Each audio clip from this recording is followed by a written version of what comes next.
He's also a certified blockchain engineer by R3 Corda and an open source contributor to Hyperledger. And many thanks to Shabir sir and GCW Alumni Association for asking us to host this event.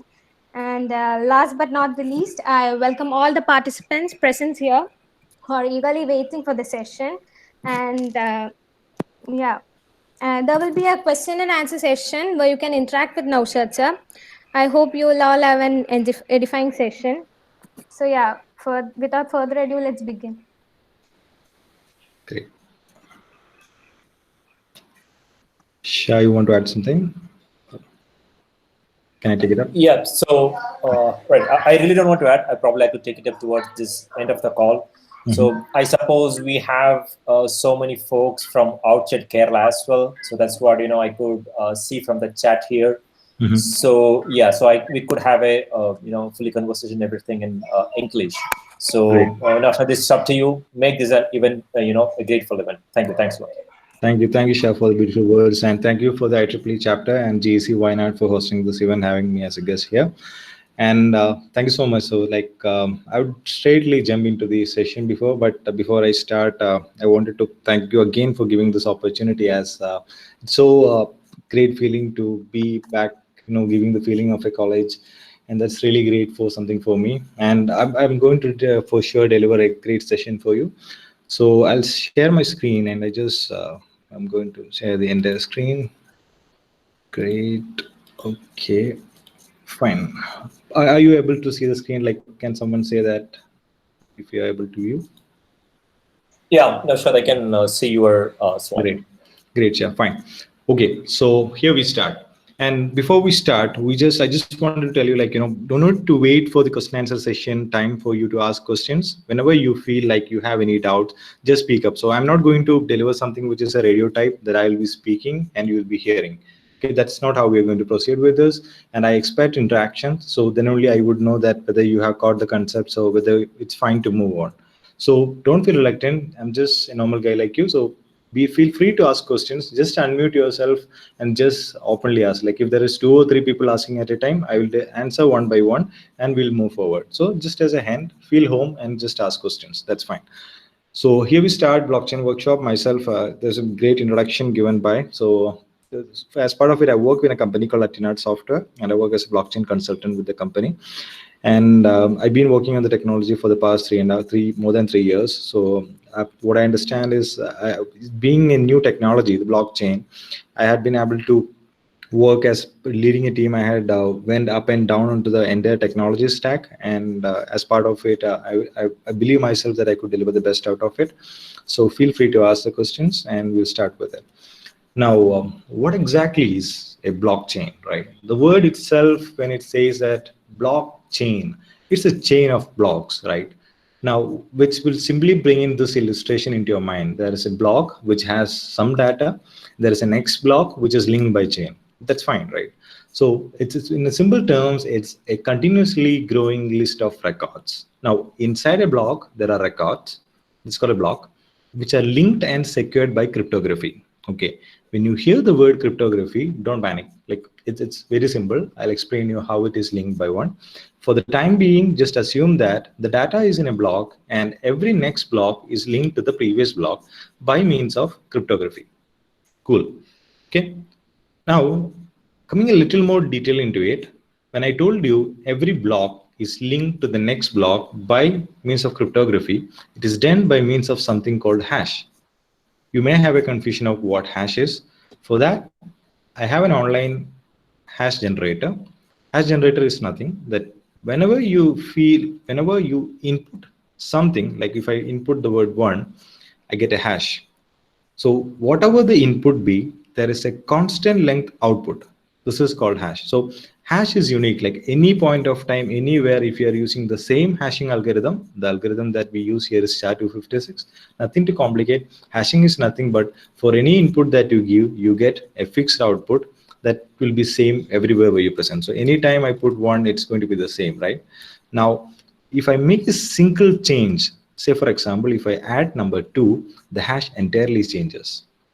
So whenever you make a change in a data, the hash entirely changes. So this is something, the core of blockchain. We will see it in detail, how it is being leveraged by the blockchain. But for the time being, just remember that every block, like every block is linked to the next block by means of a hash. So the hash of, this is the first block. In a blockchain, we call the first block as Genesis block. Okay. The blockchain developers or the blockchain creators, they create the Genesis block. Now, anyone who want to join the blockchain, they need to have the Genesis block, which is coded saying different parameters are written here. There are different things like difficulty level, target, and all. Not going too complicated. It is simply the first block, and it's called the Genesis block, which is block 0. It's not going to have any hash, but this block will have a hash, but it will not have any pointer because there is no block before that. When the next block, that is a block 1, is formed from block 0, it's going to have the pointer to block 0, which is basically the hash of block 0. Similarly, block 2 will have the hash of block 1. Block 3 will have hash of block 2. So this keeps on propagating. We have seen a change in an input will change the hash, right? So if someone comes and changes here, it changes the hash of the block, then you have to change this block as well. If you are going to change the block, the hash changes here, you have to change the block here as well. So this is how the blockchain propagates, and this is one of the reasons why we say blockchain is incorruptible. Like, people cannot come and manipulate data. So that's one of the advantage of blockchain. We will explain it in detail, but right now you understand that every block is linked by means of hash. Okay. Before we move on to the blockchain, now when I start saying about blockchain, there is some concepts that we need to understand. What exactly are they? They are about the centralized system and decentralized system. What is centralized system?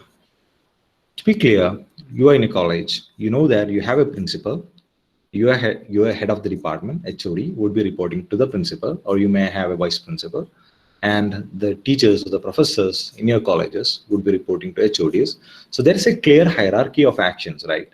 Whatever your professors would be doing will not be done by the HOD. What your HOD is doing will not be done by the professors. Similarly, every person has a role to act and certain things to do. Okay, it's a hierarchy of things. There is always a centralized person to decide on. When it comes to a college, it's a principal. When it comes to an organization, it's the CEO of the company. When it's everywhere, wherever you go. When it goes to a bank, it's a bank manager at the lower level, and if it goes to an executive body, then it's the CEO again. So centralized systems are where people have different levels of power.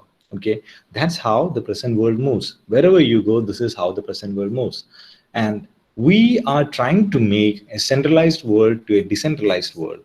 That's where exactly the blockchain comes into picture. Simply put, blockchain is trying to achieve decentralization. Now, what is decentralized world? In a decentralized world, everyone has equal capacity. It means I can do the same thing as you, you can do the same thing as me. I'm no more than you, and you are no less than me. With the clear concept of democracy. So everyone is equal, everyone is equally powered. That's a decentralized world. Now, the real application of blockchain is in achieving a decentralized world from the centralized world. This might be a little confusing at this point, but when we explain it by means of an example, it will be really clear for you. Let us go into an example. Now, imagine you have a friend, like someone who is very close buddy of you. He just went on a tour. Okay, he told you, like, I'm going to Goa, man, and I'm going to enjoy there. When he went there, he did a very good enjoyment. Like, means he really rocked Goa, and obviously he ran out of money. Now, what is he going to do? He's going to call you up in the middle of the night or the day next, and he's going to tell you, dude, I have run out of money. Send me some. Okay. He's going to ask the friend, just send me some money. What do you do right now? You have right now Google Pay, you have right now internet banking, NEFT, or different methods of paying the person. Previously, what you used to do is you go to the bank, you say to the bank teller that I wanted to transfer this particular amount of money to the person. Now it is just digitally done. That's it. Okay, let us, for the sake of argument, for the sake of example, let us assume that you go to the bank. You go to the bank and tell the bank teller, I wanted to transfer to Joe $1,000 or 1,000 rupees. Now, what does the bank teller do? There is a ledger in the bank, right? There is a paper-based system in the bank, which is being updated. Right now, it is being digital system. I'll come to the digital system, but for illustration of the example, it's better to rely on the paper system. And he writes in, from you to Joe, there is 1,000. which gets updated on the ledger, which is updated in the system, and automatically his account gets credited with $1,000 or 1,000 rupees. Okay.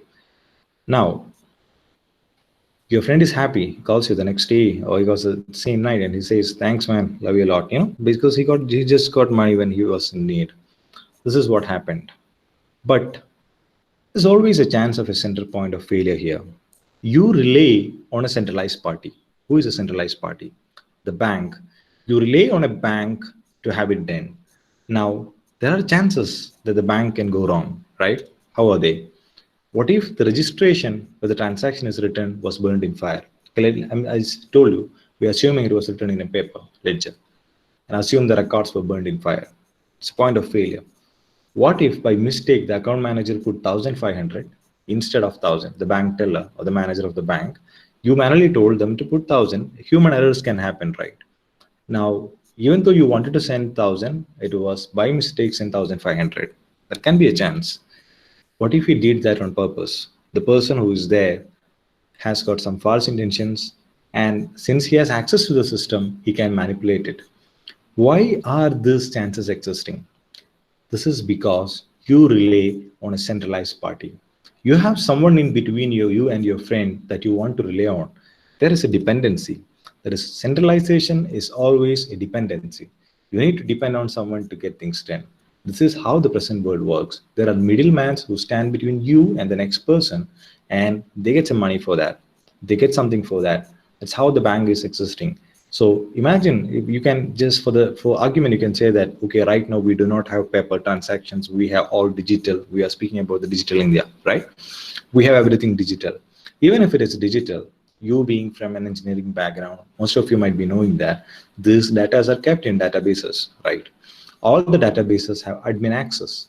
Admin access is the person who have access to all data who can actually change the data. There's a point of failure, right? So even though it is digital, even though it's all electronic, still the technology is kept hold by centralization. Another example that we Indians can relate is, we were told today that the 500 rupees note or 1,000 rupees notes will not be, like the 1,000 rupees note won't be valid from the next moment. Why did this happen? Because there is a centralized person between you and the other person to whom you want to transact with, whom you depend. On the 10 rupees note that you have, there is a promise written by the Reserve Bank of India. So you depend on a central party. You depend on someone else to do your thing. And the next day, they can come and announce that this is no more valid. Why? It's just a promise. The trust is being broken. So what I wanted to convey here is, you are relying on a centralized party to have things done, and there is always a chance of center of point of failure. Is this clear? Like, can I have someone from the students, like, if or someone to speak up, just to bring out the interactions? Any doubts till this point? Yes, clear as of now. Okay, cool, great. Now, we wanted to bring in a solution, right? We wanted to remove the bank, and we wanted to remove the bank and make it feasible by means of technology. So in order to illustrate this example, let us assume that we put a table, and around the table, we brought in 10 people. I have the first person, second person, till the 10th person. Now, everyone is ready to write the transactions. Everyone has a pen and a blank page. Okay, 10 persons. Let us assume this as a network for right now. Everyone has a pen and a page. And the second person, she has to send $10 to the 9th person. Okay, she has to send $10 to the 9th person. And everyone is ready to write a transaction. Since we all communicate on a public domain, everyone knows everyone's balance. Okay, now the second person to send it shouts and tells everyone. The second person shouts, "Hey, I want to send $10 to the 9th person," shouts loudly such that every one of us can hear. Now what we do, we check whether the second person has enough balance to transfer the $10 to the 9th person. Since it's a public network, since we have everyone whom we know, we trust each other, and we know the balances of each person, like we know how much money the person holds. We can check whether the second person has enough balance. Like if you want to send $10, you must be having some value greater than or equal to $10, right? Now, since everyone knows the balance, everyone checks whether the second person has. Now, everyone makes a note of this on the transaction. Like on the page, I told you that initially we started with a blank page and a pen. And we wrote down on the page, the second person to the ninth person is sending $10. Okay, the transaction is complete. Now the other person comes and says, I want to send $2 to the other person. So this keeps on going, right? So what you do, you write it on the second line. So you put the date and time and you put the transaction, then you put the next transaction. Next transaction is the other person announcing, I wanted to send this money to the other person. When you keep on writing, there reaches a point that your page does not have any more place, right? Your page does not have any more place to write the transaction. Now what you need to do, you need to keep the page aside and take the next page, right?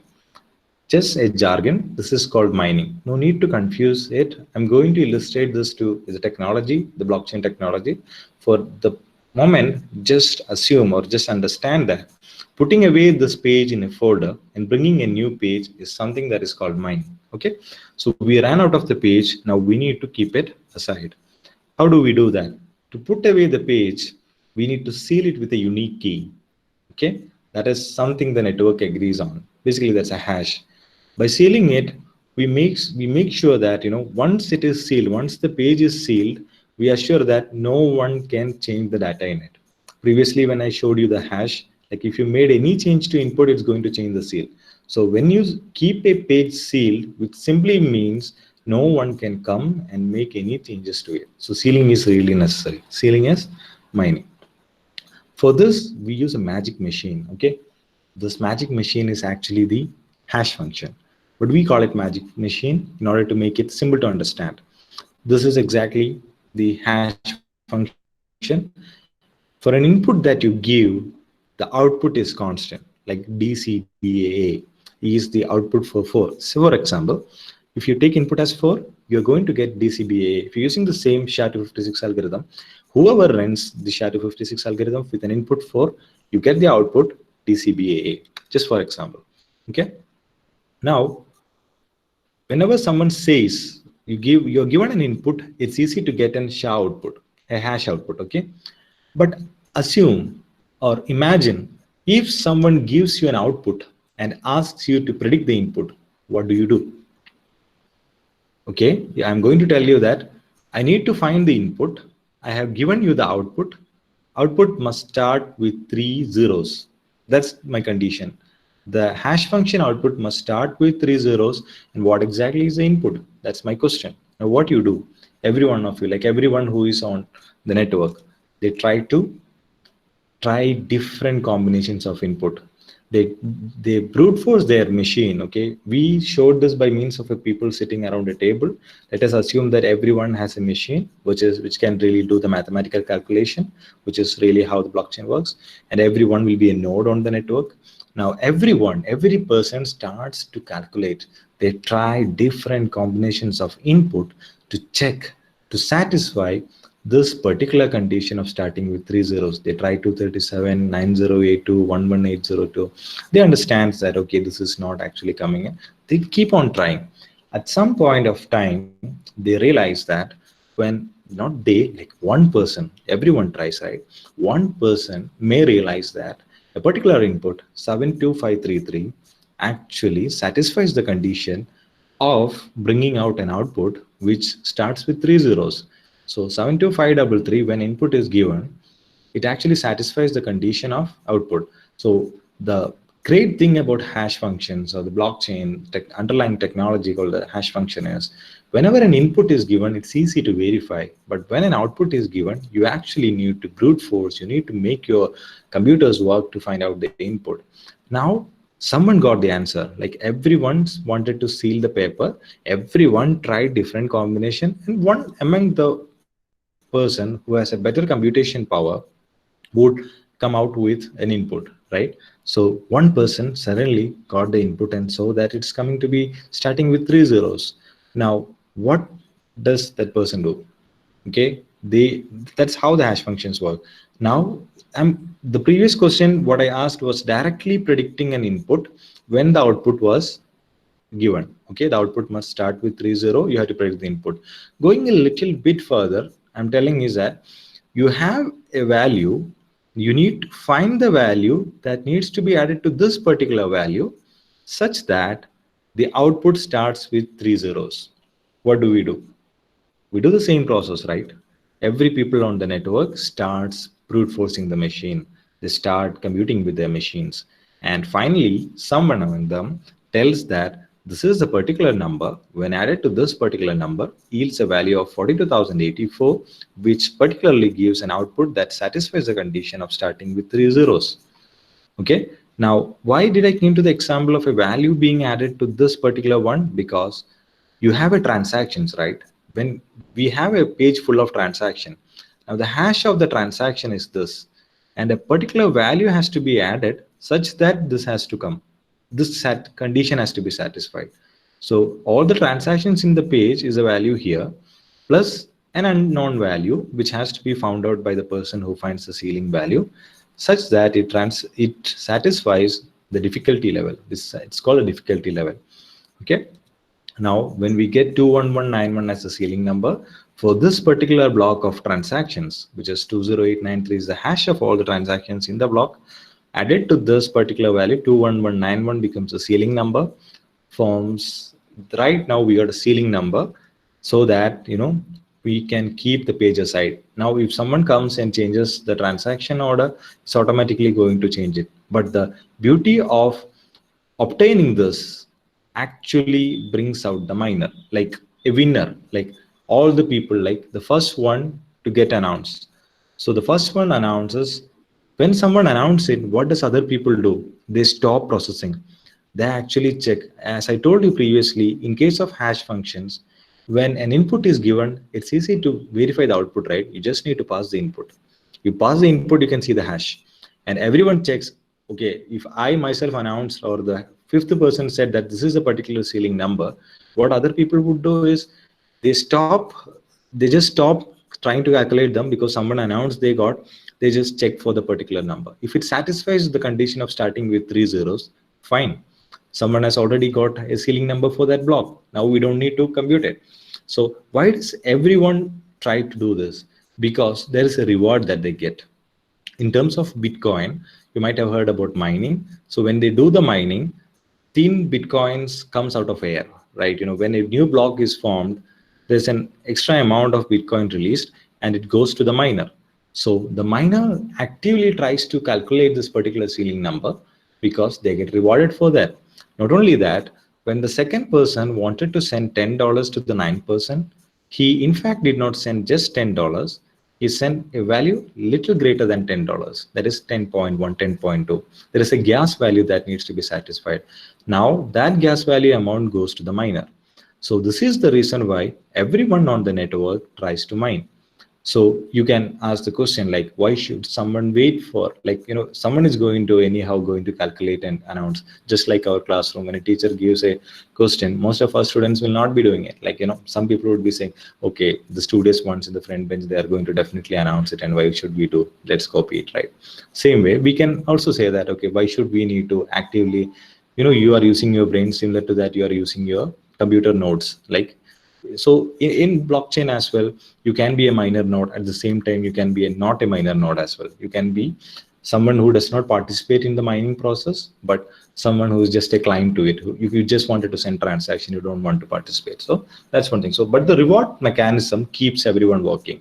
So, in China or the places where you basically have less rates for electricity and affordable GPUs or processing capacities, you basically go for those areas where setting up mining farms. This is how it came. So now I wanted to relate this into the real blockchain. Like Bitcoin is the first blockchain that came into existence. It's not right to say that Bitcoin came with blockchain. Bitcoin came first, and the underlying technology was blockchain, which was realized later.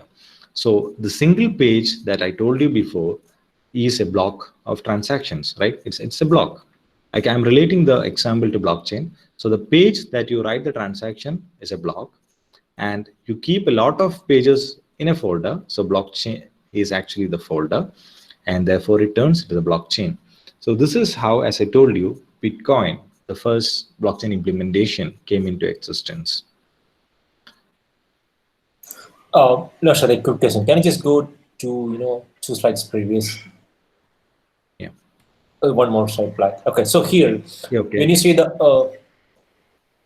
this one. So here, when you say it's starting with 3 zeros, but that doesn't mean you can find what the output is, right? Unless until you know the whole number, what's the point in just saying 3 zeros? Because it could be 3 zeros 1 1, then 3 zeros 2 2. The number could be anything, right? The output.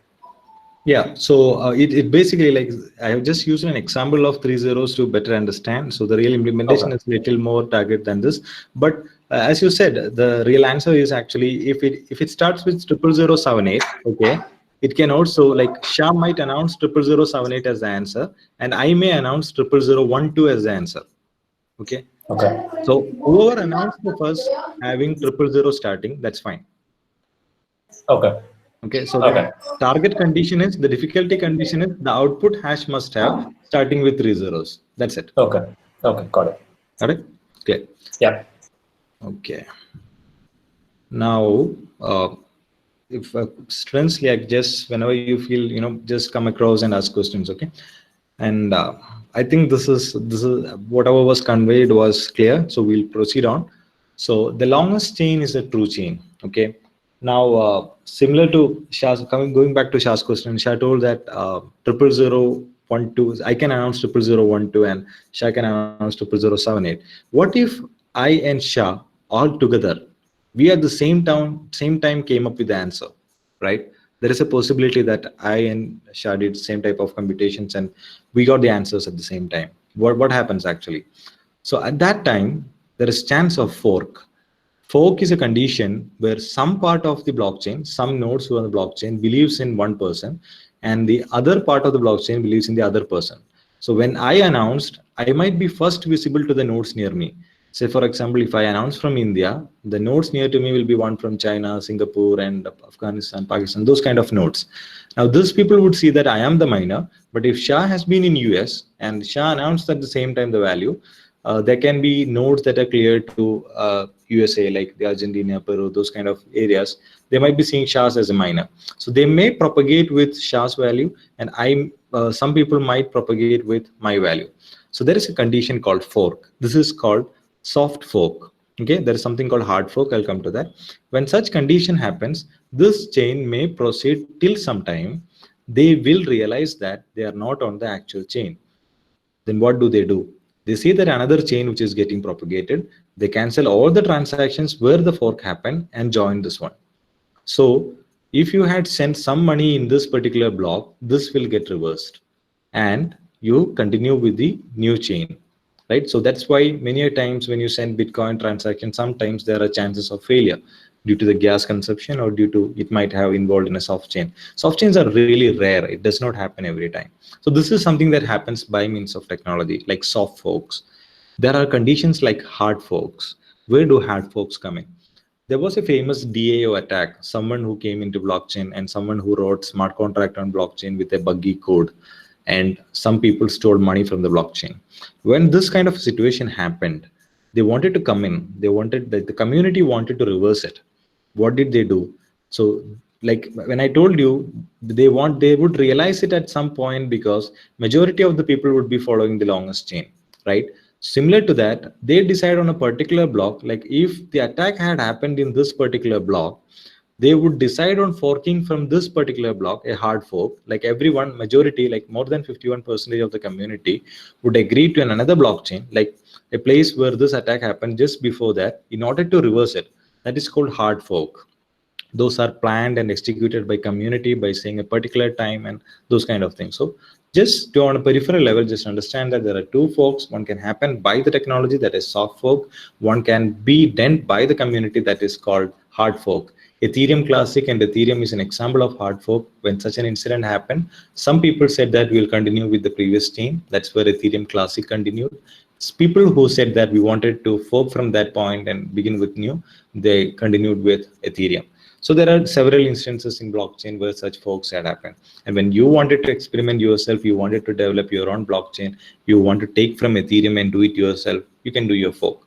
So that's about forking. So the longest chain is a true chain. So even if you get separated from some part, soon your network will realize that you are on the wrong chain and the real chain is actually propagating fast, and you will suddenly stick to it. So that's how the longest chain falls. Okay. Now, moving on to Bitcoin. Now, why Bitcoin? Okay, Bitcoin was founded by someone called Satoshi Nakamoto. Nobody knows who Satoshi Nakamoto is. No one knows. He's a mysterious person. I'm not sure whether I can even say a person. It may be a group of developers, right? Maybe a group of people. The reason what I believe they did not wanted to tell who they are is because this technology is about democracy. This technology is about decentralization. And they might have felt it should not be introduced as a technology owned by a particular person. Okay, if it says that the technology is owned by Nausha, then I'm introducing a decentralized technology. Yeah. Shah, hello. Yeah, Naushad, Nishu. No, like am I audible and clear? Like I just heard the voice. Yeah, you're pretty clear. Okay, fine.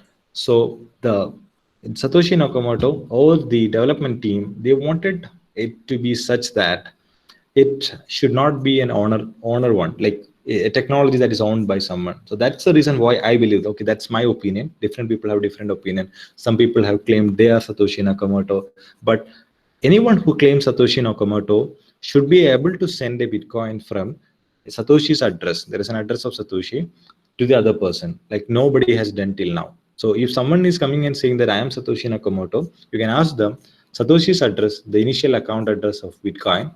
The initial account, the whole blockchain started when Satoshi sent some units of Bitcoin. That's called Wei, or since I'm not sure about the unit. It's something called Wei. That's what I think. It's in Ethereum or Bitcoin. Okay, so the unit currency was sent to his friend called Finne. That's the first transaction that happened on Bitcoin. Until now, the transaction can be seen. So from the transaction, you can get the address, particularly the address that you see here. Like similar to that, there is an address of Satoshi. Now, if someone want to claim their Satoshi, they must be having access to that account. And if they would send or spend a Bitcoin from that address, you can admit there is a Satoshi and no one has come claiming that. Okay. So this is an example of how Bitcoin can be used. So when Bitcoin actually in 2008, they wrote a white paper on a website, and that's how Bitcoin came into existence. Some people were fascinated about the technology, sending money from one person to another person without the use of an intermediary like bank. That's where the Bitcoin revolution began. But all blockchain, like people didn't know blockchain at that time. The technology that was used by Bitcoin is called blockchain. Okay. Now, Alice, the example that you see here is Alice want to buy a product from Bob, who runs a supermarket. Okay. Now, whenever she wanted to make a transaction, she need to sign the transaction by the private key. Okay. So this is when Alice want to send it to Bob, Bob's public address must be known. This is, just imagine this is something like the UPI ID. You can share with any people. Okay, this is a public address. Now, for this public address, there is a private key. Okay, for the public key, there is a private key with the person whom he only should have access to it. So that is kept inside something called wallet. Inside the wallet, the private key is securely stored. Now, how do Alice get access to it? It is stored encrypted by means of a password. Now, only if Alice has the password, she can decrypt it. Why she need to decrypt it? She need to sign the transaction. So if she want to send 1 Bitcoin to Bob, she need to basically sign the transaction by means of a private key, which only she has access to. So this is the reason, one reason that you should remember here, there is no forget password option here, because once you forget the password, there is no way to get it back, because the private key is encrypted and stored inside the wallet by means of a password. Okay, that's why the blockchain technology, or generally speaking, the Bitcoin technology, is you don't have an option of forget password. Got it? Okay, so they have it on the wallet. They basically sign the transaction of sending it. It gets included on a block. Miners, the seal finders, mines the block. Once the block is mined, it gets added onto the blockchain, and Bob can see that he has received The transaction with Bitcoin and Ethereum would take a little time because they use the proof of work consensus algorithm. The one which we discuss right now of mining process, brute forcing your computer machine to find out a particular input value, that's proof of work, a kind of computationally intensive consensus algorithm. This is something that is employed when you don't trust the people on the network, right?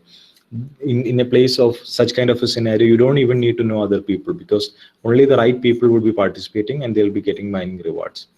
So this particular consensus mechanism is called proof of work. Now, why do we need consensus mechanism? We need to agree each other, right? If it was just 2 or 3 persons among us, we can just email us and tell, okay, I agree, Alice has sent. Oh, you agree, I agree, we three agree. But we're speaking about a network where there are millions of users. So everyone has to have single copy of everything, like a single standard copy. Even if it's if you query the SHA's node of sending Alice to Bob, it must be same telling that Alice has spent 10 Bitcoin to Bob. Even if you check with my node, in the particular block, it must be Alice has sent to Bob 10 Bitcoin. So it has to be unique. Everyone should have every values. It's about democracy or the decentralization. Okay, so that's where the Bitcoin actually. Now, as I told you, after Bitcoin came into existence, they realized the potential of the underlying technology called blockchain. And Bitcoin is a public network. Okay, every people on the network are public. Like everyone knows everyone's balance. Now, when I say everyone's balance, it particularly did not know that it's my balance. Okay, I would be particularly seeing an address like this. I can query the blockchain and see this particular address has this amount of Bitcoins. But I don't know if it is Alice or Bob.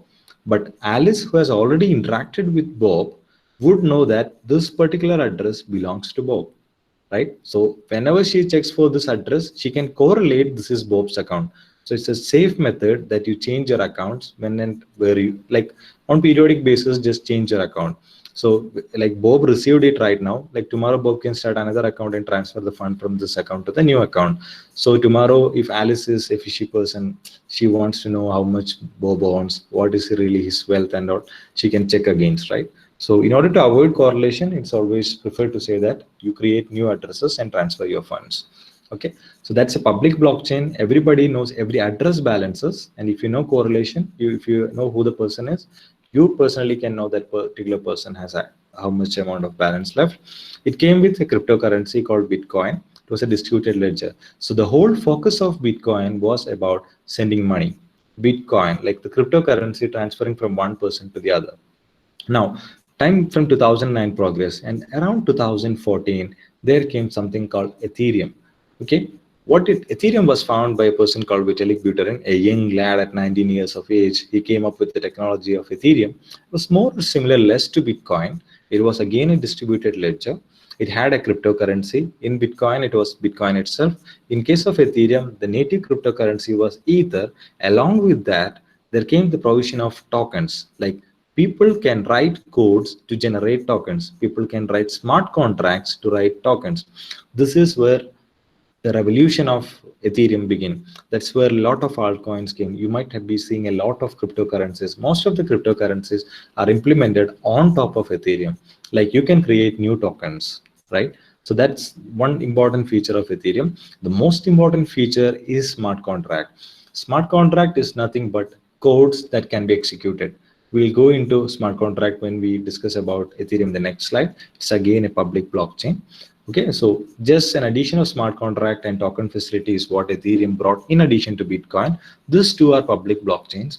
And as we move on, like this happened around 2014, 2015 time, Ethereum, then Hyperledger came into existence. Hyperledger, like when these things were happening publicly, the enterprise community, the companies like IBM, Intel, Microsoft, like a lot of different companies decided that they wanted private blockchains, like private and permission blockchain. Why? Because if I am a seller, okay, imagine that I am a mango seller.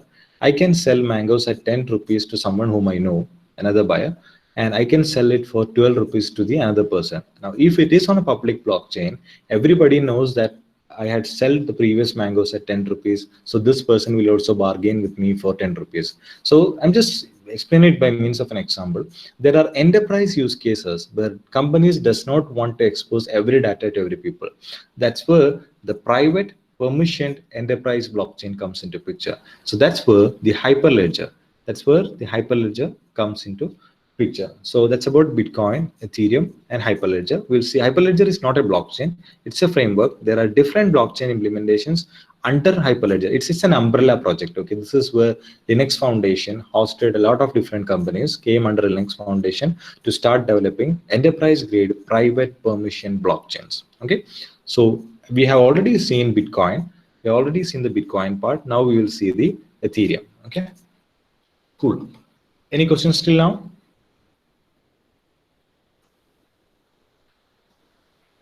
Perfect. Okay, so I think there's no questions coming up.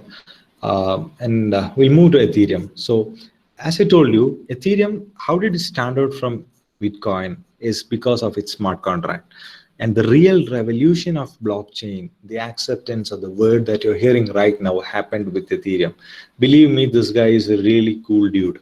His name is Vitalik Buterin. He's the one among, like, there are different people who came with the Ethereum concept, but he's the core person, or the main person is a Russian Canadian person who basically came up with the concept of Ethereum. He was a follower of Bitcoin. He has been constantly writing articles on Bitcoin in the year 2012 and 13.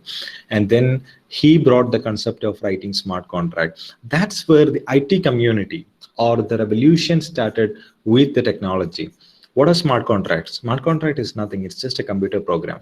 We all know that beneath everything, beneath every programming language, be it JavaScript, Python, Java, Kotlin, anything you come with it. Whatever you do in programming, at the basics, what you're doing is if this, then that, right? There is a trigger condition and there is an action that happens. There might be different concepts that you come into picture to achieve it, but ultimately when you bring it down, it's about if this particular condition is met, then you have to execute this. And then came the place where this smart contracts can be implemented on blockchain. So previously, when I was sending a Bitcoin from address A to address B, I was just sending Bitcoin.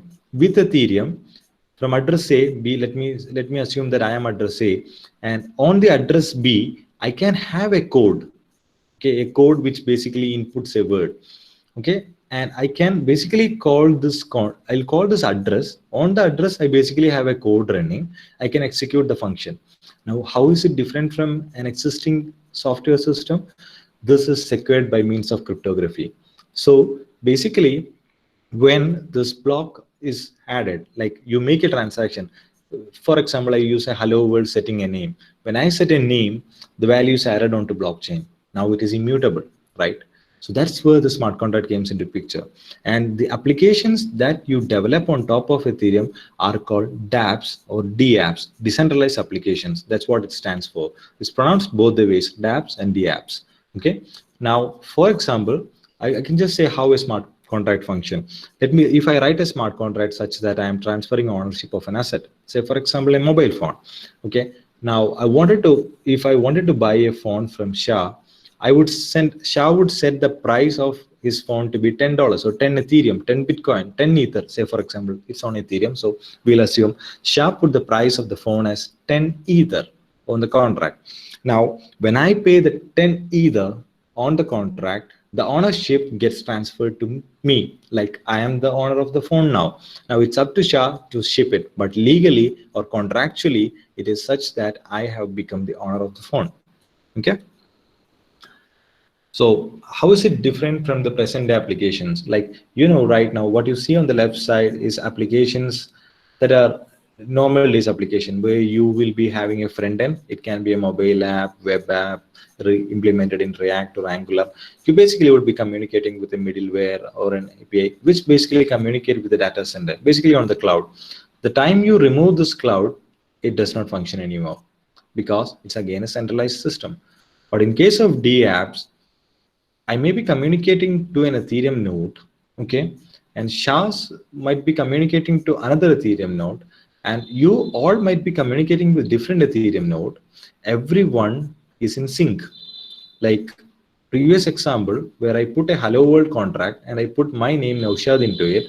Whenever Shah queries this Ethereum node, I query the Ethereum node, you query this Ethereum node, everyone sees my name Naushad, right? That's how it happens. So even if I remove this particular Ethereum node, and if the phone or the client side communicates with the other node, he's able to see the value now, share, right? They're able to obtain, like, how is it? Like, that's where they are able to read it. So this system will not go down until and unless there is a single node which has a transaction. Like, I can remove every node, but until and unless I have a single node left behind, the network is not going to go down. And you can, again, from a single node, you can bring new network, you can bring new node, add to it, sync with it, and that's how it propagates. So that's a difference between how the present day applications, the apps that you right now use, are different from the apps. Okay. And like this is a little more illustrated view of how Ethereum comes into picture. So you have a browser basically, and I have not shown a wallet here. As I told you previously, like how Alice signed the transaction, every transaction has to be signed by an wallet. So you have different wallets. If you're using from web, on the Chrome browser, you have something called MetaMask. We will see it in detail. We'll be going to that hands-on section. And you basically have your front end implemented with, be it HTML, JavaScript, or CSS, or React, Angular, whatever front end. You use an API called Web3.js. This API would communicate by RPC protocol to your Ethereum node.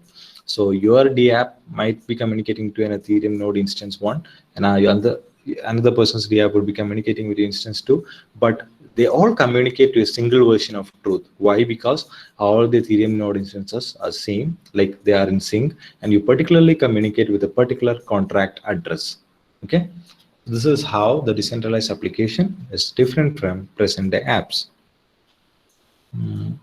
If any questions or doubts on the Ethereum?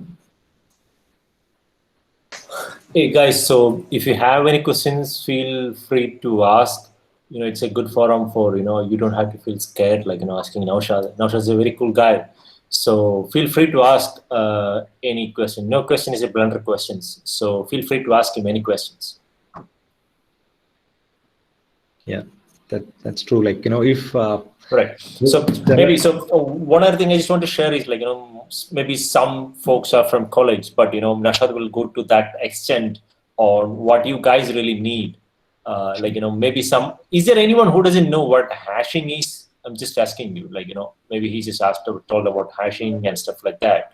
So is there anyone who doesn't know what a hashing is? So yeah. Any response? I think, like, feel free to unmute. Feel free to unmute and just say it. Or if you have any stuff, just put in the chat, because it should not be a one-way communication. We want to have support from you guys. It's a coordinated session. So right. So there is a question from Mary Anitha Rajam. She's asking, for what kind of applications have you used blockchain? Oh, okay, so I think there are different use cases that we have on blockchain, like supply chain, or like the one which we have right now seen is fintech application, basically sending cryptocurrency. So cross-border payment, like if someone want to send money from USA to India, right now what they do is they rely on exchanges, PayPal, or different kind of things. And what actually happens is the exchanges have a conversion rate which may be different from the present conversion rate, a USD to INR, like from dollar to the Indian rupees. Then exchanges take a cut, and PayPal would take a cut. And finally, when it comes to your bank account, they might be having a conversion rate, a different one. So it takes 3 or 4 days. Okay, right? That's how the present day cross-border remittance happens, right? From USA to India.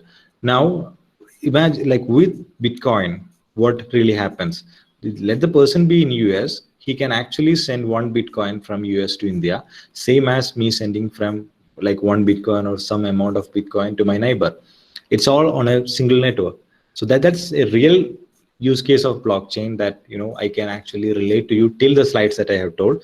But on the next slides, we are really exploring different variety of use cases, and it will be clear there as well. Yeah, great. Any more questions, Shah? There is another colleges. Yeah. If just give me a second here, I just missed it. If any changes occur in one block, all the blocks will change their hash value. If any changes occurs in one block, will all the blocks will change their hash value? Yes, exactly. That's what's going to happen. That's why we say that, no one can come and manipulate the records. Okay. Now going back to it. So I just wanted to see a block. Okay. Okay. Just coming here. Yeah, there's a data here, right? Now the hash of this particular block one, hash is basically formed from the particular block. Like the data forms the hash, right? If someone comes, now the block is at block 3, okay? Now if someone comes and change the value here, it changes the hash, so he has to change the block 2. So he's going to manipulate, he's trying to manipulate the block, but when he change the block 1, he will be going to change block 2 by the time block 3 would be already on block 4. And majority of people have the copies of block 1, block 2, block 3 and block 4 which are not changed. Okay, so most of the people have the block copies which are not altered. Now if someone comes and changes, that's how they try to manipulate. When they changes and they say that, okay, the data hash has changed, and so he will start changing it, the community or the blockchain people says, hey, you are trying to fake. What will be the change he's trying to make? Say for example, if I send 10 Bitcoin in block 1 to another person, he may be trying to manipulate that I have sent only 5 Bitcoin. It ultimately changes the entire hash. When he changed this hash, ultimately he has to change all other blocks, right? He has to change the next block, other block, but by the time he starts changing it, because again a proof of work has to be done, the real blockchain would have gone far. And most of the people, that's where the majority agreement comes. What the majority people agree, that's a true chain. So that's exactly, I can explain it by the true chain example as well. So if someone comes and if someone comes at this particular point, he changes, it's only available to him, like it's not the true chain, because most of the people are proceeding with this particular one. When he changes it, of course he cannot rely on this now, because his hash has changed, he has to change the other one. Is that clear?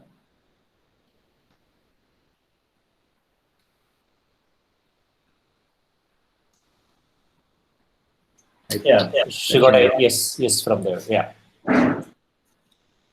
Okay, so now we have seen Bitcoin and Ethereum. Now we are moving swiftly on to the Hyperledger. So Bitcoin and Ethereum's were public blockchain systems, right? They were like everyone knows everything. But this is where I told, like, Hyperledger is not a blockchain. Hyperledger is a hub, or a place where different community or different companies, big companies like IBM, Intel, you can imagine, those type of companies came in and they wanted to try different blockchain implementation. So there are different Hyperledger projects, but I have coined only 3 here, which are really important. So Hyperledger is not a company, it's not a cryptocurrency, it's not a blockchain, but it has different blockchains. It's not a coin as well, because all the previous implementation, be it Bitcoin, either it was all dealing with coins. When the Hyperledger was announced, the Brian, who was the executive director, he told us, okay, we are not going to come with a coin. That's what Hyperledger was unique. So this was for an enterprise use cases where companies wanted to come in and they wanted to trade.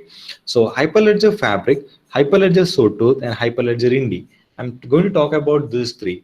Okay, there are different other projects called Hyperledger Iroha, Hyperledger Burrow, Hyperledger Besu, and different Hyperledger Avalon, different kind of projects. Hyperledger Aries, lot of activities, lot of framework development is happening on Hyperledger sector.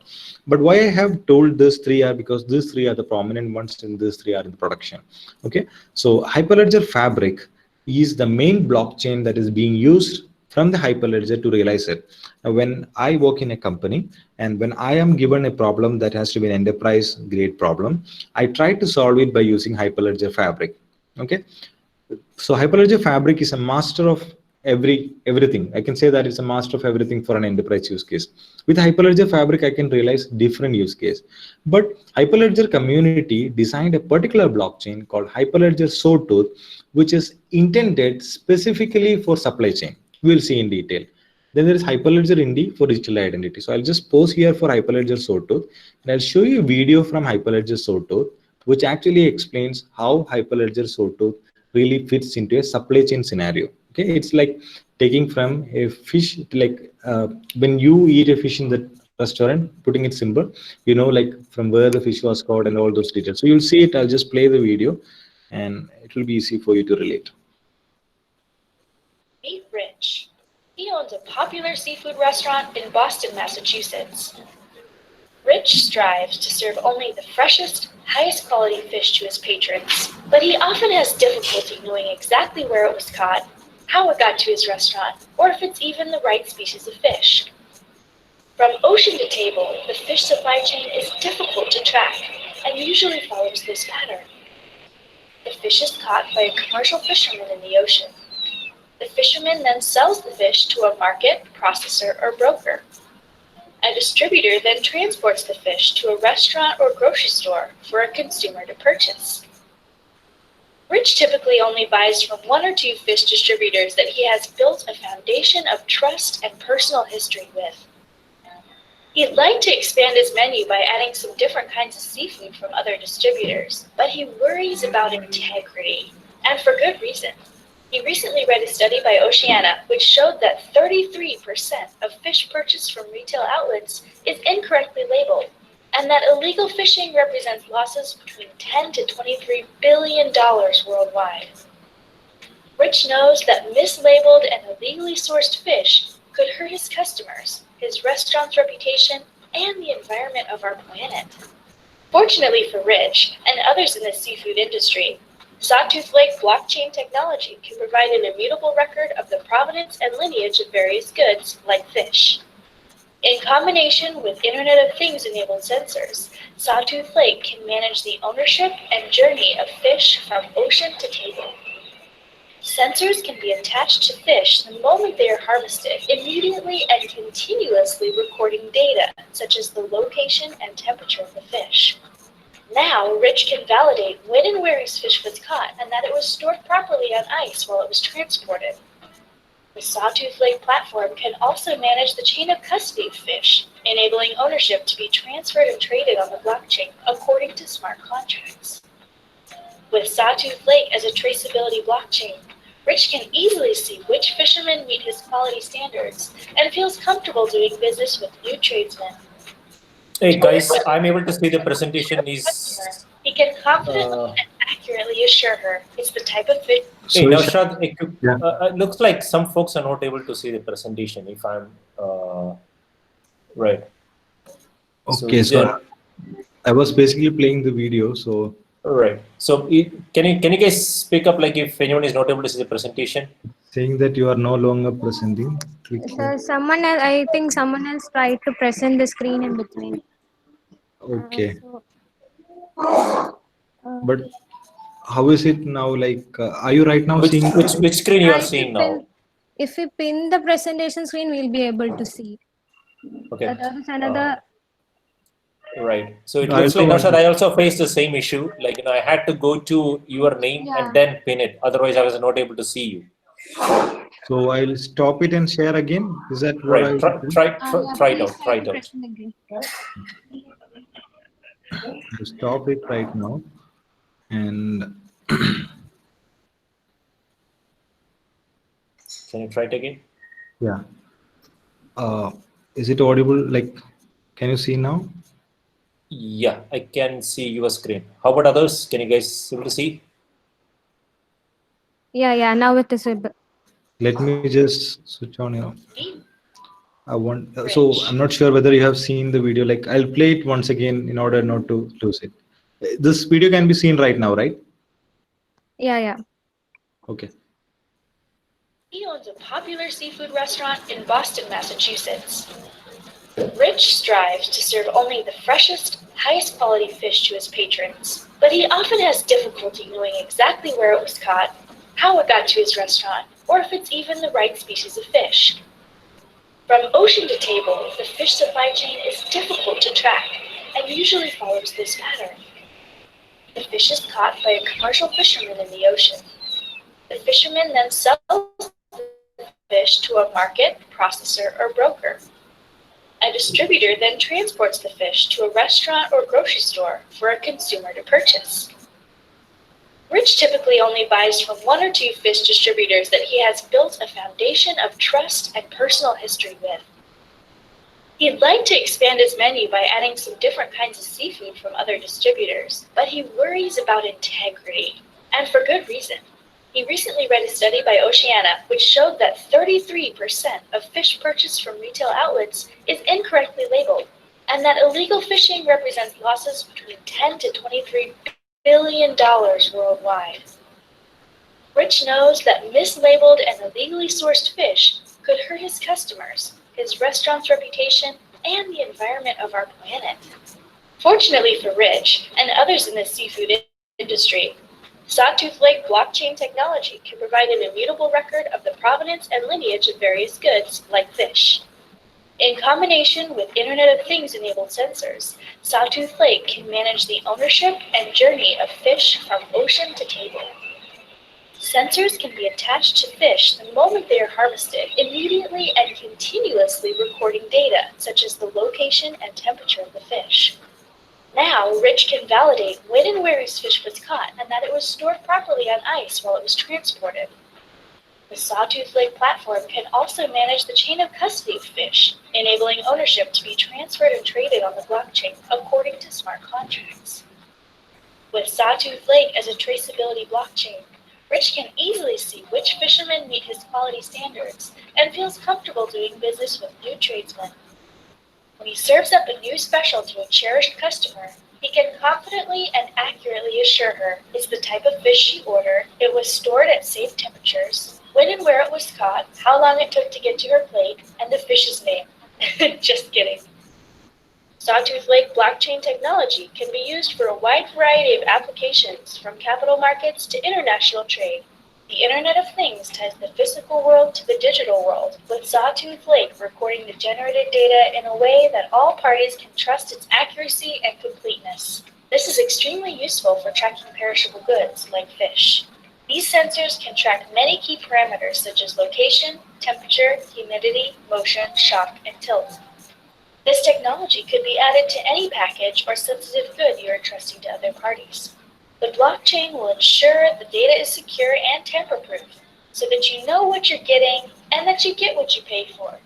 Sawtooth Lake creates a digital platform enabling physical traceability. Okay, so that video was sure. Right, Nasha. So what do you mean to say, or what you want to convey using this video is, if I get this correctly, maybe others can also join.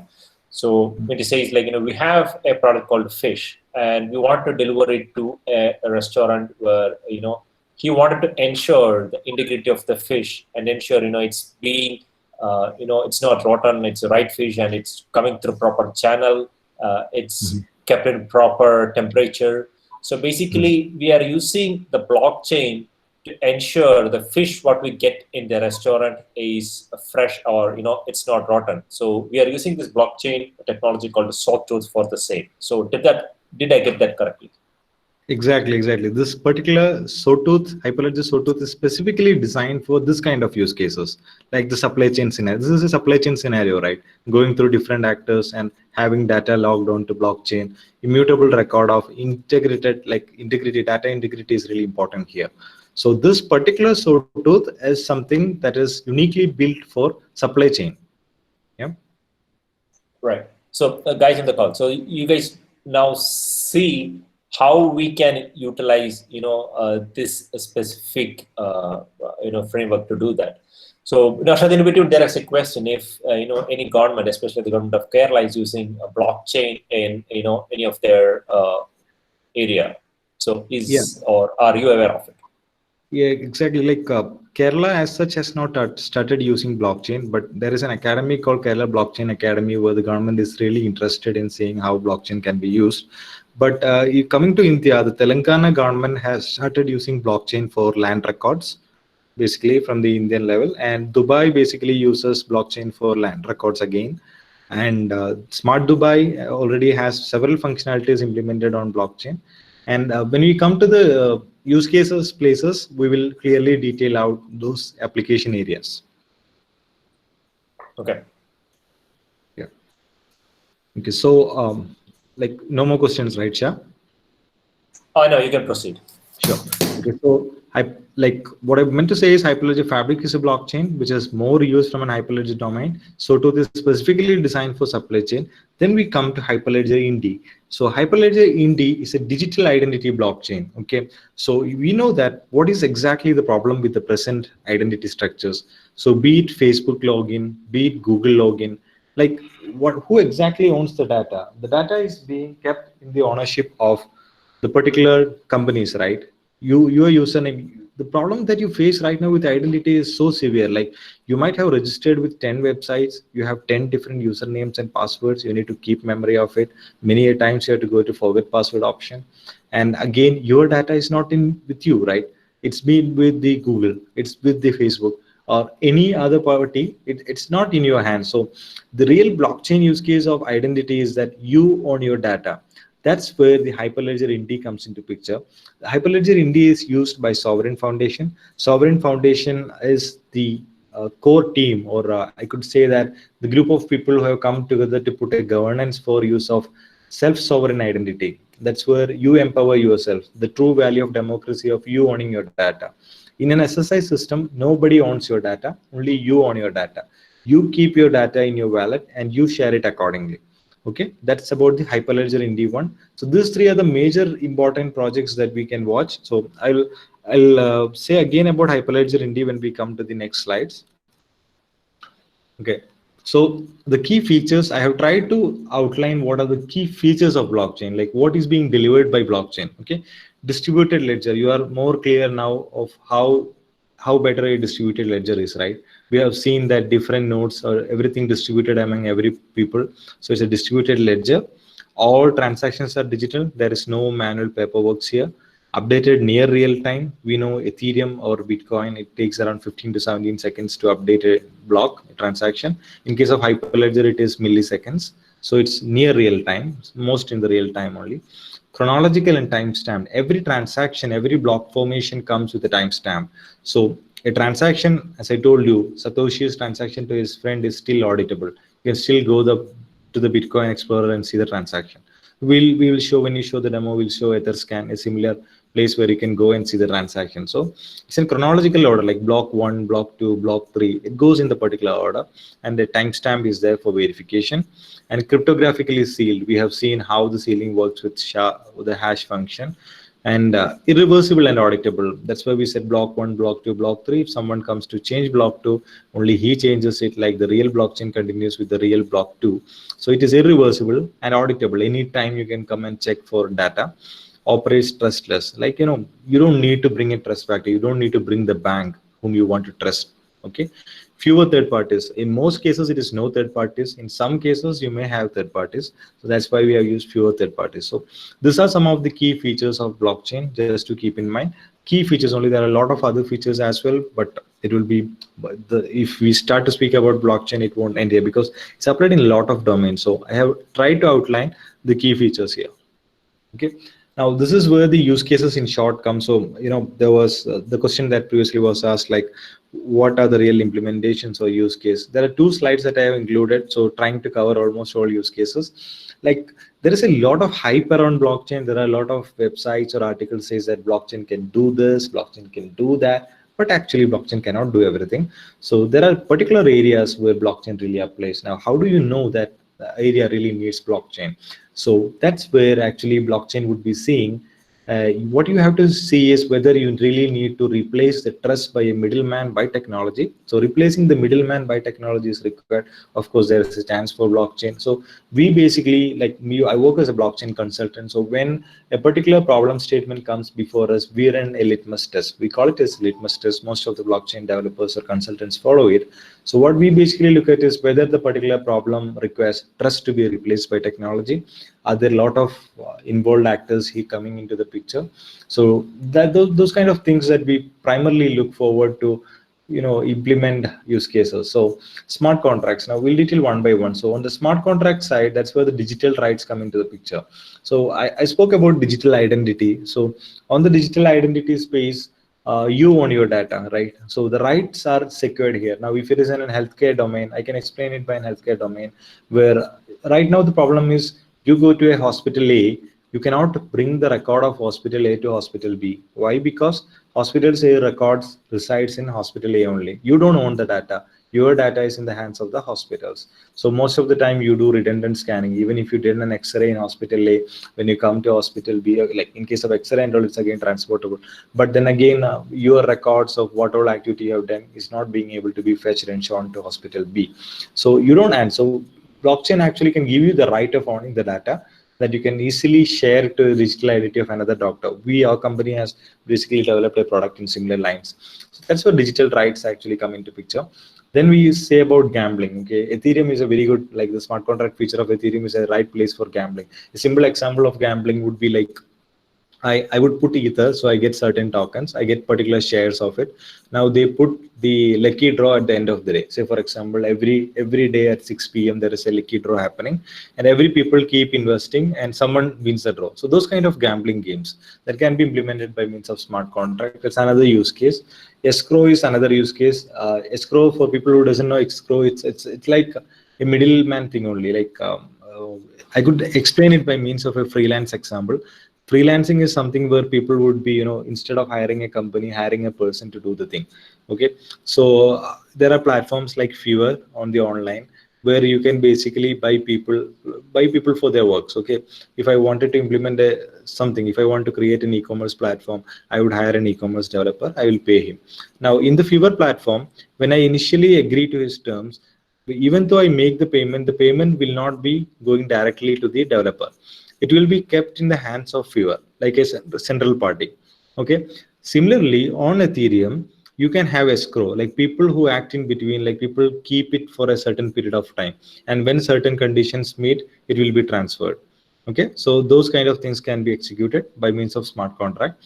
Now coming to securities, it's again the equity, debt, crowdfunding, and you being tech, like you all are engineering students. So tomorrow, if you have an idea and you wanted to product it, like you wanted to get investment for it, there are different ways you do it. So ICO is one such thing, like initial coin offerings.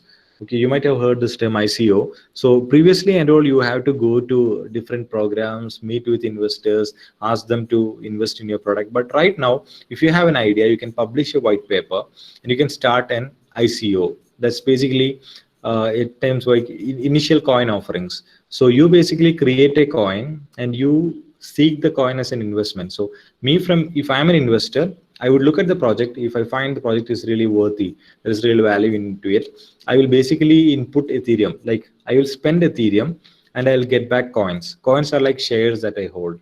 So the white paper people would be saying that, okay, we run ICO for 2 or 3 months. If we raise $3 million, then we are going to do this and these things. So they have to agree and do it that way. So there are many people who found this as a very good platform because they could gather a lot of funds without going and seeing investors, rather than people coming and investing here. So that's one area. Like crowdfunding for charity and all, when you are raising money, this is one great area of application.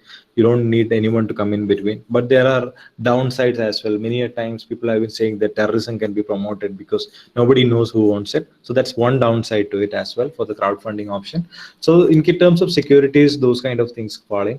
When it comes to digital currency and fraud detection, e-commerce, global payment, I previously told about how Bitcoin can be effective than you sending a global payment. Remittance, lending, microfinance, like giving small amount of financing is what is microfinancing. And e-commerce, you can pay actually with tokens or coins. So we had developed a product as part of our implementation called Magic Mall Token, where you can buy items by means of a crypto coin. Okay, so and record keeping, basically loyalty program. So the rewards program. So right now, the problem that we face is sometimes you get an offer that you are given 15% off for flight tickets. What's the use of you getting a 15% off in flight ticket if you are not using it, right? So the loyalty programs is right now highly scattered, like different people. So if you can bring in loyalty programs into crypto domain, which you can encash it. So if someone want to really give you loyalty, they can give it by means of coins, which you can go to exchanges and encash it or use it for buying or services, accessing utility services, different kind of things.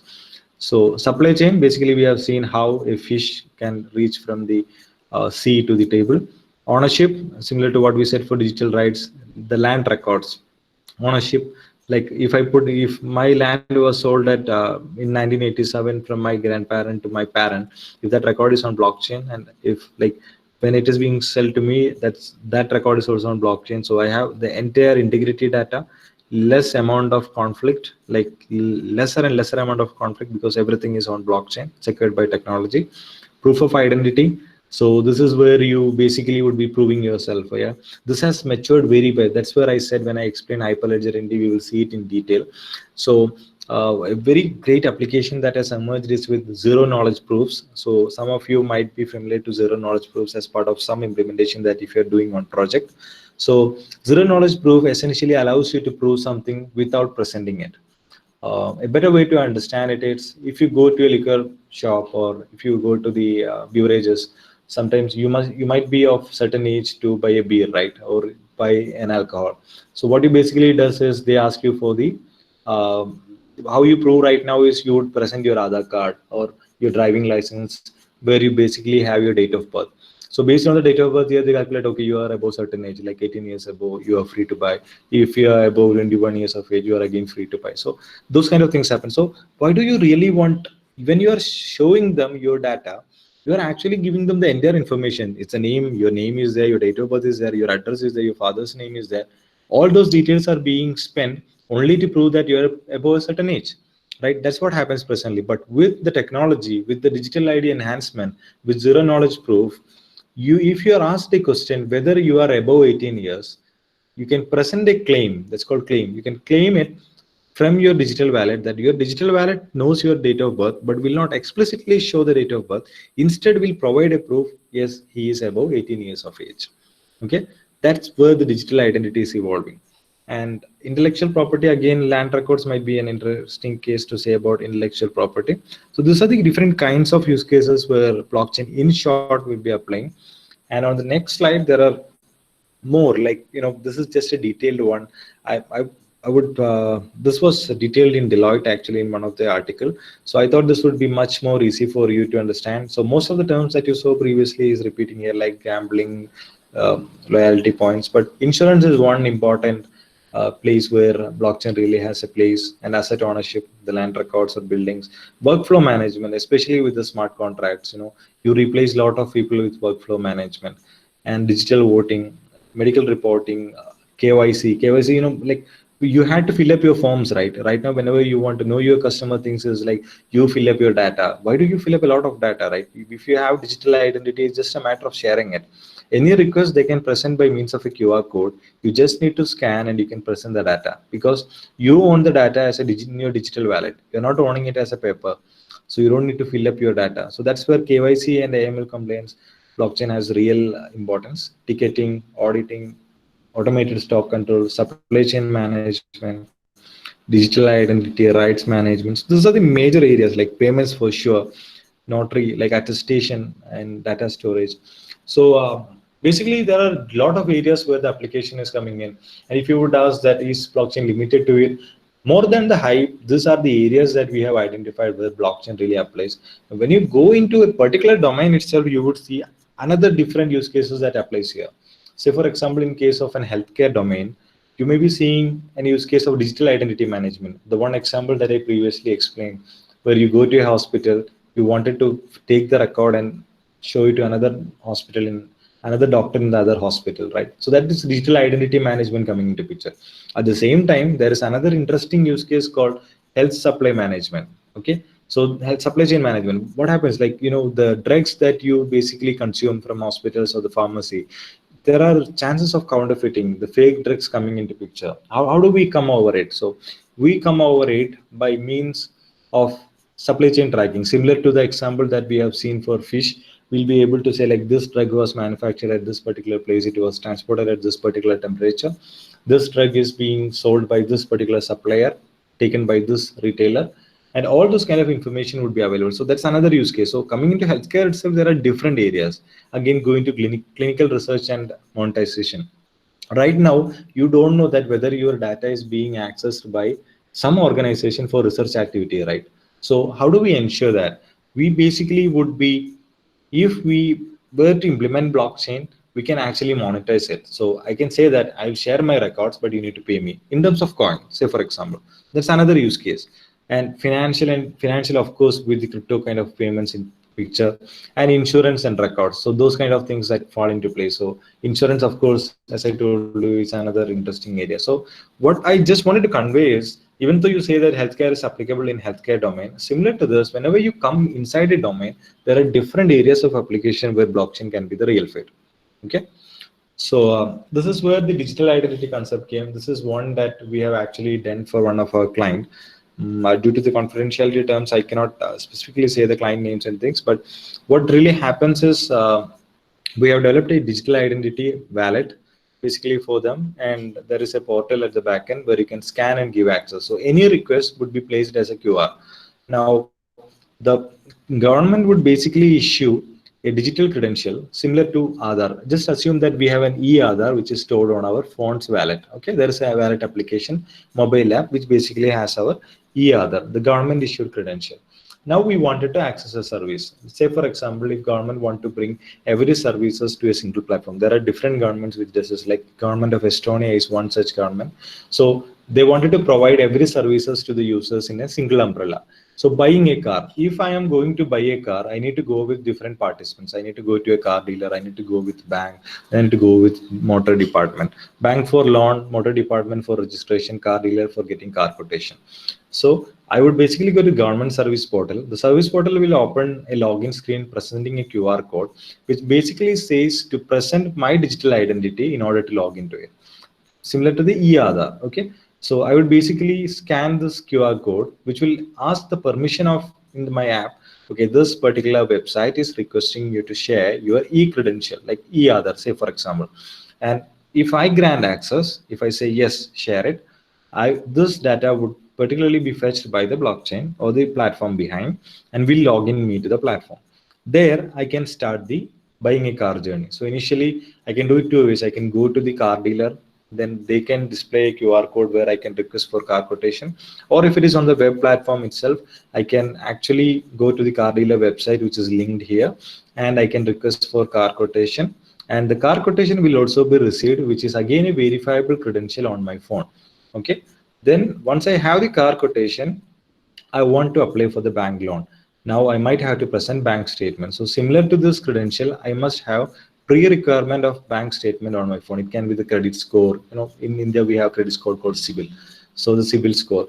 So you can basically present the car quotation and CIBIL score and record details. So no need of walking into bank or the bank representative calling you, but submitting the soft copies by email, or submitting the paper document. Instead, it's a matter of just scanning the QR code and sharing the data. So the bank basically provides you with an loan approved receipt. So the approved loan receipt is again a verifiable credential, which is with you or is stored on your phone wallet.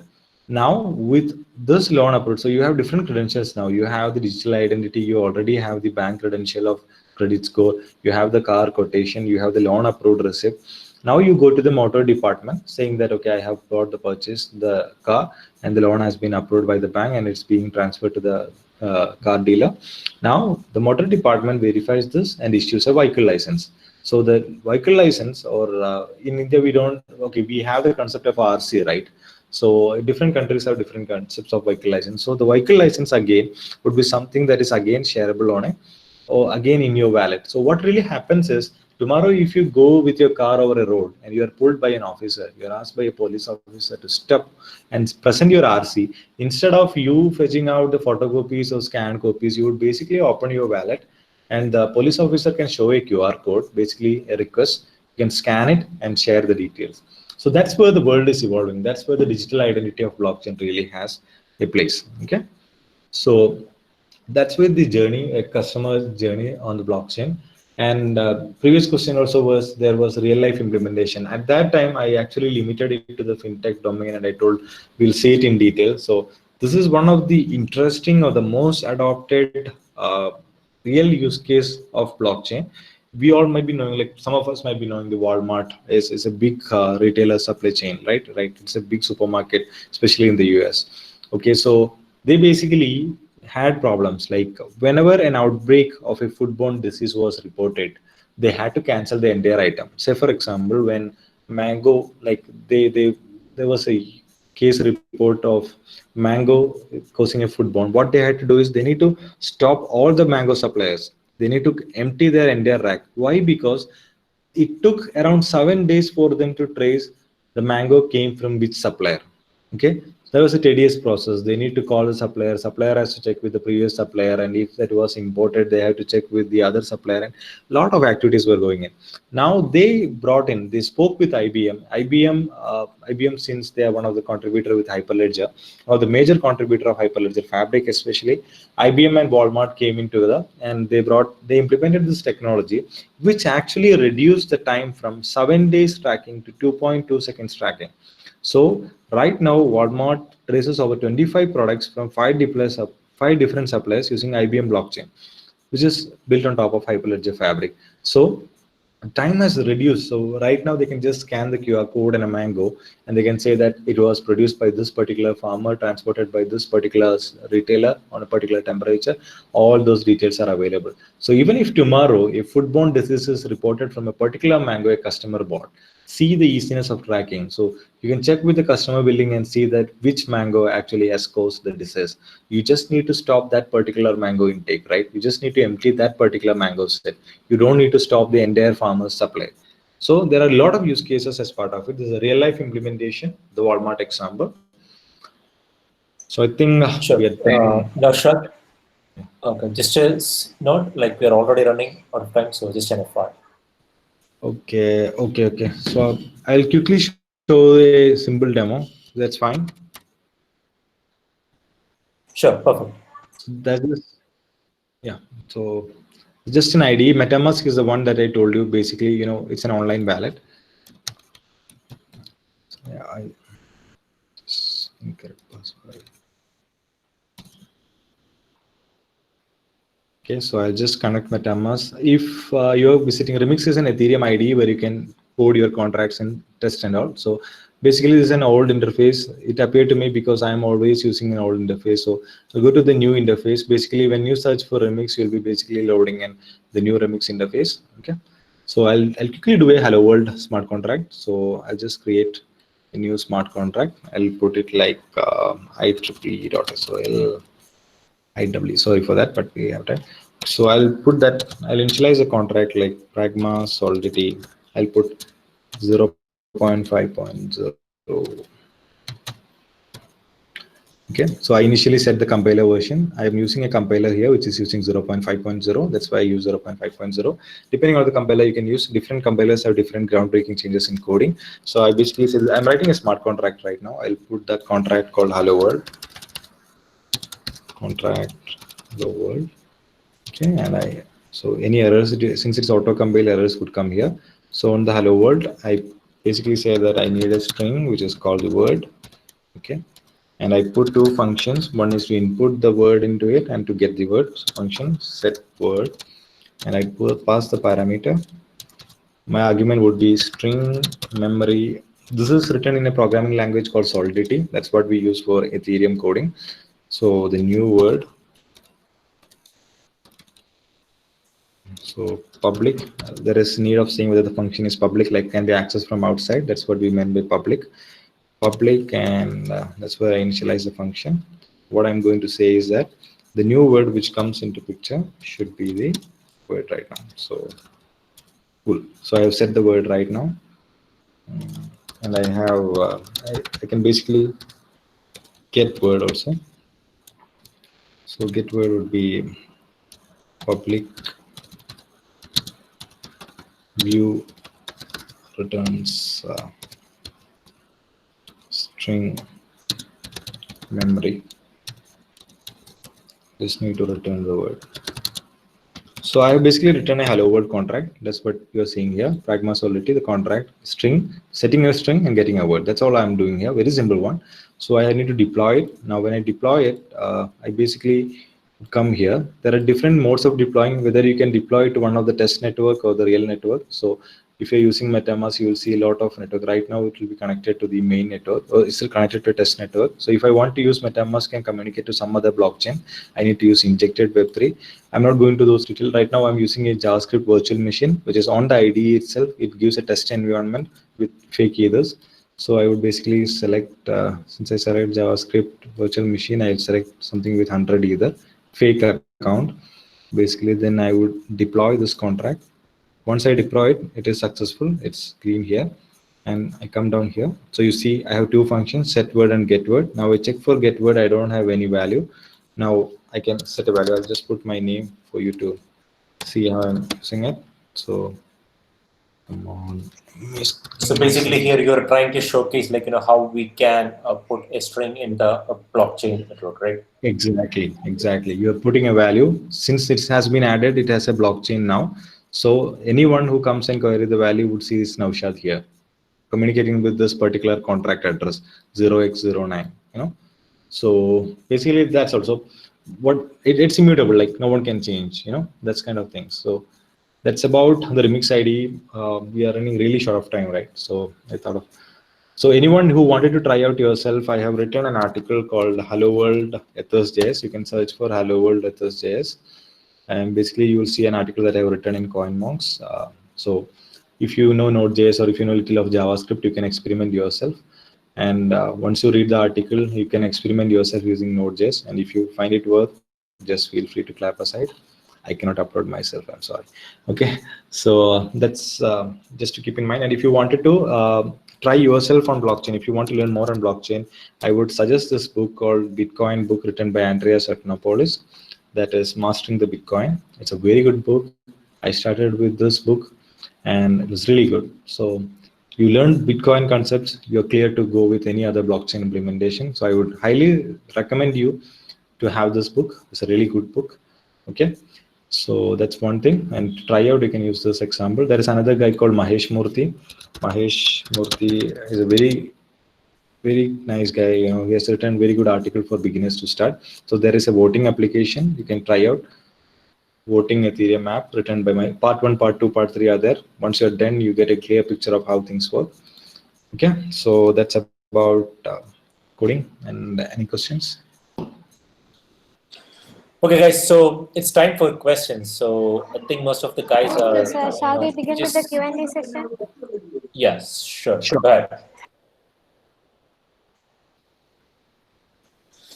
So guys, feel free to ask questions. So if you have any issues with the mic, feel free to put your questions in the chat. Nashad will be taking up your questions. Feel free to ask, guys.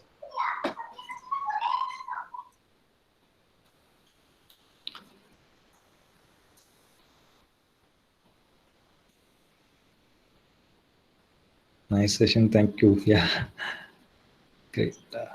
What are the research prospects of data processing in blockchain? Can you just elaborate, like Satya has asked that question, right? So research prospects. Now, I didn't get like what exactly the question is. Can you a little more explain on that part?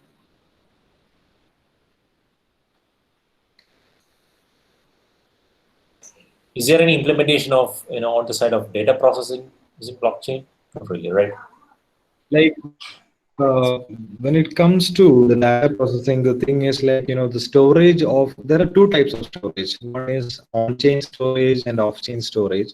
So on-chain storage is really limited, especially with Bitcoin and Ethereum implementation. What you can store on the blockchain is actually limited, right? So every block has a particular size, like limited to KBs.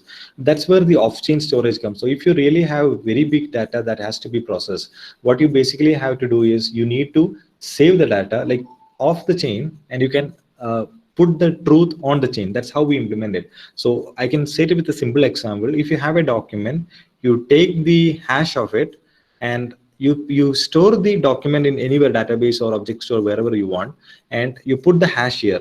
So how do you ensure the integrity is like, anything, if someone changes the data tomorrow, you can check against the blockchain, the particular hash. So we can know that it's not in, corrupted. We can say that it's true. No one has changed the data. So that's how it's really beneficial. So there's two types of storage on blockchain. One is on-chain and off-chain. But there are certain blockchains, okay, there is always exception to everything. With blockchains like BigchainDB, there are, this is specifically designed for storing huge documents on blockchain. That's a different blockchain, so BigchainDB. But in most implementations, the items that you can store on blockchain is really less, especially with Bitcoin and Ethereum. When it comes to Hyperledger Fabric, since you have the flexibility to use your own DB, like CouchDB is the one which is generally used, so you can store more items. But still, it's if you have very big, large amount of blocks data that has to be stored on the blockchain, it's good to keep it off chain and save the integrity on the blockchain. Yeah.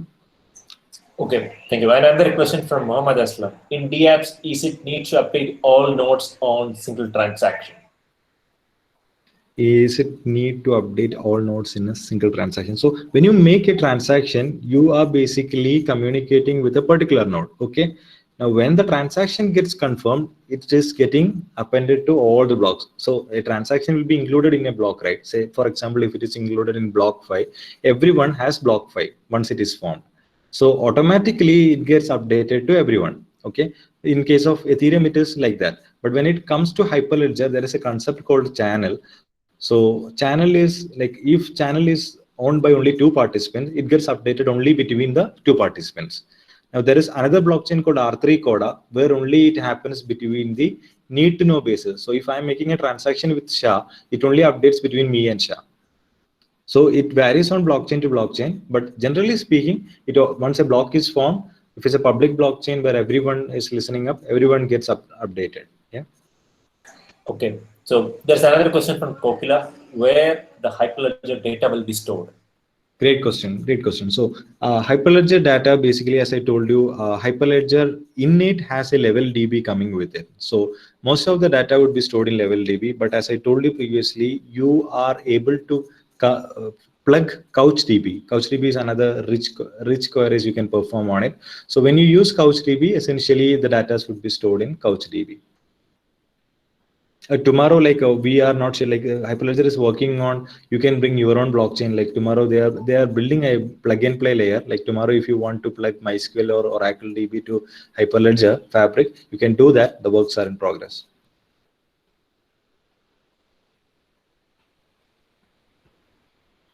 Okay, any more questions? We'll see a lot of. We'll wait for a minute. We'll wait for just a couple more seconds and see if we are getting any more questions. Mm-hmm. Okay, so if you have any questions, feel free to ask it right away, please. Thank you to all, because a lot of thank yous are coming, right? Shah? Right. Thank you to all for being us in the last 1.5 session. Right. Share mail ID. I basically wanted to show the last session, so that's where at the bottom you'll be basically seeing my official email ID. That's mohammad.naushad. It's not viewable. Yeah, I can read that. Yeah. Okay. Right. So that's my official email ID, mohammad.naushad@etinartsoftware.com. That's. Naushad, do you mind putting it in the chat box there? Your Sure. I'll do that. I'll do that. Yeah. Okay. So we will stop the Q&A session here as we don't see any more questions. So I will hand it over to the representatives here to give a thank you note to Naushad, please. Okay, so am I audible? Yeah, Hello? you're perfect. Yeah, you can. It's audible. So on behalf of IEEE GCW, I express my sincere gratitude to Mr. Naushad Mohammed for taking his precious time for us, even in between his busy schedule. He had to take another session in the morning.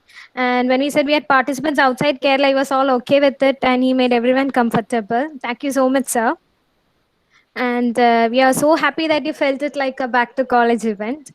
I can never thank enough GCW Alumni Association, Mr. Shaheen Shah, and Mr. Shabir KP for giving us an opportunity to host such an amazing session.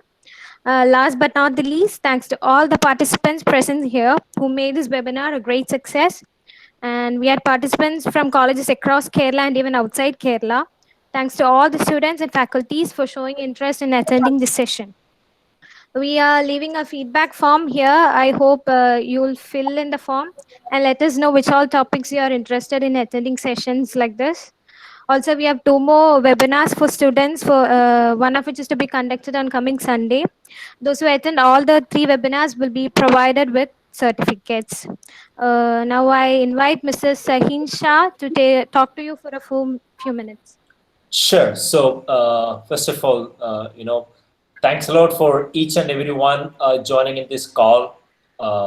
So me and Naushad was talking like a couple of weeks back. Why can't we just go back to the college and gives a presentation here?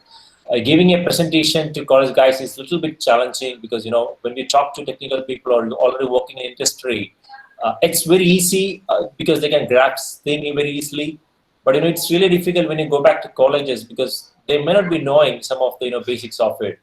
So it will be really challenging. And Naushad took up that challenge, and he was open for any time. He was just like the way, like you just give me the time, I'm ready to take it up.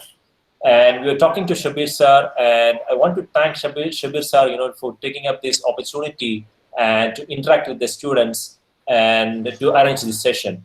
And I personally want to thank Naushad for taking this such an amazing and wonderful session. And big thanks to you, Naushad. And also at the same time, being an alumni of GZ Wynad, I just want to share a couple of things here. So me and Naushad was part of this hackathon event that was conducted a couple of months back. And I was really proud to see the folks from Wynad Engineering College, and we were really impressed with the way they have presented, the application they have developed. And I urge each and every one to attend these sort of sessions. It will enhance your technical skills, and it gives an opportunity to grow yourself and to know the world outside of you. And as you guys know, there is one feedback session that has been shared. I request you to go through it, put your suggestions, let us know what went well, and let us know what didn't go fine. And if you want to see more topics, things you guys are interested, we would like to hear from you. So write it down, let us know what you want to know. Okay, so I just hand it over to Naushad to want to say something. Feel free, Naushad. Thank you. Thanks, everyone.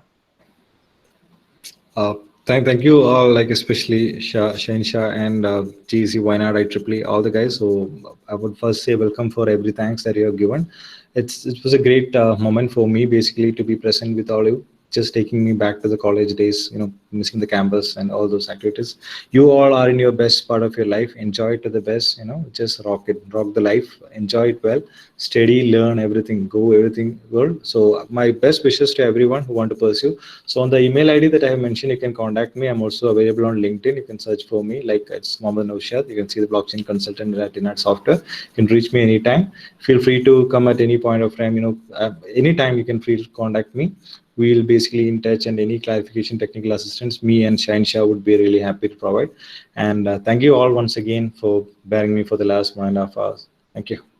And I shall request you to share your LinkedIn link as well if you have it, so that it will be more easier to reach out to you rather than. Yeah. I'll just let me just since it has to, I'll just copy it and paste it in the chat link as well. So sure. That will be right.